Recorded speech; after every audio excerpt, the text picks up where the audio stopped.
Hi friends, welcome to my YouTube channel. ఈరోజైతే నేను మా బాతు పిల్లల్ని అయితే చూపెట్టబోతున్నా. ఇంతవరకు నేను కోడికి బాతుగుడ్లు వేసిన వీడియో కూడా పెట్టినా కదా, అప్పుడు బాతు పిల్లల్ని కూడా చూపెట్టినా.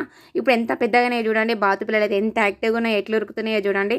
మనకు బాతుల్ని పెంచుకోవాలనుకున్న వాళ్ళైతే ఓన్లీ బాతుగుడ్లు కొనుకొచ్చుకుంటే సరిపోతుంది. ఇంట్లో కోళ్ళని పెంచుకున్న వాళ్ళకైతే బాతుగుడ్లు తీసుకొచ్చుకొని ఇట్లా కోళ్ళకు వదిగేసుకున్నారనుకో, కోడి గుడ్లు పెట్టినప్పుడైతే మనం 7 రోజుల ముందు, కోడిని వదిలేసే 7 రోజుల ముందు బాతుగుడ్లను వేయాలి.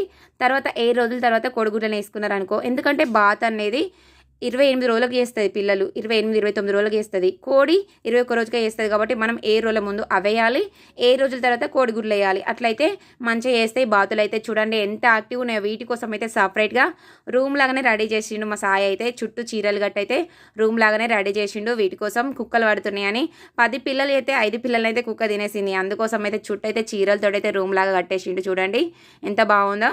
రోజు వాడే వేస్తాడు అన్నం, కానీ నేనైతే ఈరోజు అన్నం వేసిన.